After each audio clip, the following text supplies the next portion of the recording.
ओम नमः शिवाय। आज हम शिव पुराण रुद्र संहिता से देवताओं और दानवों का युद्ध, शंखचूड़ के साथ वीरभद्र का संग्राम, पुनः उसके साथ भद्रकाली का भयंकर युद्ध करना और आकाशवाणी सुनकर निवृत्त होना, शिवजी का शंखचूड़ के साथ युद्ध और आकाशवाणी सुनकर युद्ध से निवृत्त होना, विष्णु को प्रेरित करना, विष्णु द्वारा शंखचूड़ के कवच और तुलसी के शील का अपहरण, फिर रुद्र के हाथों त्रिशूल द्वारा शंखचूड़ का वध और शंख की उत्पत्ति का कथन। सनत कुमार जी कहते हैं, महर्षि, जब उस दूत ने शंखचूड़ के पास जाकर विस्तार पूर्वक शिवजी का वचन कह सुनाया तथा तत्वतः उनके यथार्थ निश्चय को भी प्रकट किया, तब उसे सुनकर प्रतापी दानवराज शंखचूड़ ने भी परम प्रसन्नता पूर्वक युद्ध को ही अंगीकार किया। फिर तो वह तुरंत ही मंत्रियों सहित रथ पर जा बैठा और उसने अपनी सेना को शंकर के साथ युद्ध करने के लिए आदेश दिया था। इधर अखिलेश्वर शिव जी ने भी तत्काल ही अपनी सेना को तथा देवों को आगे बढ़ने की आज्ञा दी और स्वयं भी लीलावश युद्ध के लिए सम्मत हो गए थे। फिर तो शीघ्र ही युद्ध आरंभ हो गया था। उस समय नाना प्रकार के रणवाद्य बजने लगे थे। वीरों के शब्द और कोलाहल चारों ओर गूंज उठे थे। मुने इस प्रकार देवताओं और दानवों का परस्पर युद्ध होने लगा था। उस समय वे दोनों सेनाएं धर्म पूर्वक जूझने लगी। स्वयं महेंद्र वृष पर्वा के साथ लड़ने लगे थे और विप्रचित के साथ सूर्य का धर्म युद्ध हो रहा था। विष्णुदम्ब के साथ भीषण संग्राम करने लगे। कालासुर से काल, गोकर्ण से अग्नि, कालकेय से कुबेर, मय से विश्वकर्मा, भयंकर से मृत्यु, संहार से यम, कालांबिक से वरुण, चंचल से वायु, घटपुष्प से बुध, रक्ताक्ष से शनैश्चर, रत्नासर से जयंत आदि इस प्रकार शिव की सहायता के लिए आए हुए अमरों का असुरों के साथ युद्ध होने लगा था।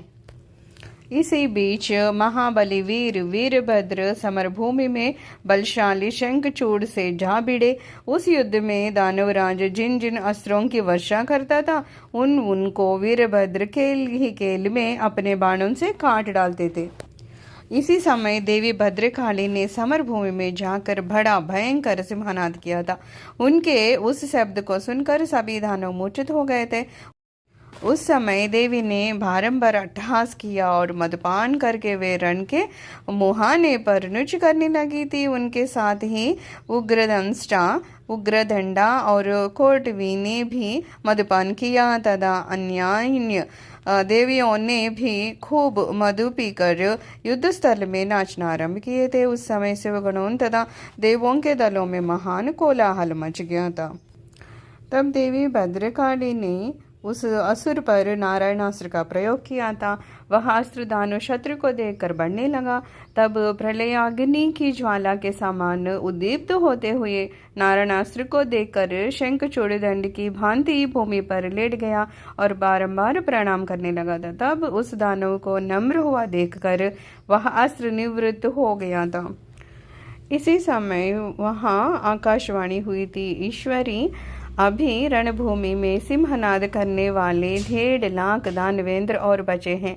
ये बड़े उद्धत हैं, अतः तुम इन्हें अपना आहार बना लो। परंतु देवी, संग्राम में दानवराज शंखचूड़ को मारने के लिए मन मत दौड़ाओ, क्योंकि यह तुम्हारे लिए अवध्य है, ऐसा निश्चय समझो। आकाशवाणी द्वारा कहे हुए वचन को सुनकर देवी भद्रकाली ने बहुत से दानवों का मांस भक्षण करके उनका रक्त पान किया और फिर वे शिव जी के निकट चली गई थी। वहां उन्होंने पूर्वापर के क्रम से सारा युद्ध वृत्तांत कह सुनाई। शिव जी काली द्वारा कहे हुए वचन को सुनकर उन्हें आश्वासन देते हुए हंसने लगे थे। तदनंतर आकाशवाणी को सुनकर तत्वज्ञान विशारद स्वयं शंकर अपने गणों के साथ समरभूमि की ओर चले थे। उस समय वे महावृषभ नंदीश्वर पर सवार थे और उन्हीं के समान पराक्रमी वीरभद्र, भैरव और क्षेत्रपाल आदि उनके साथ थे। व्यर्थ ही बाण वर्षा करने वाले शिव और शंखचूड़ का वह उग्र युद्ध सैकड़ों वर्षों तक चलता रहा। अंत में युद्ध स्थल में शंखचूड़ का वध करने के लिए महाबली महेश्वर ने सहसा अपना वह त्रिशूल उठाया था, जिसका निवारण करना बड़े बड़े तेजस्वियों के लिए भी अशक्य है। तब तत्काल ही उसका निषेध करने के लिए योम आकाशवाणी हुई थी, शंकर मेरी प्रार्थना सुनिए और इस समय इस त्रिशूल को मत चलाइए।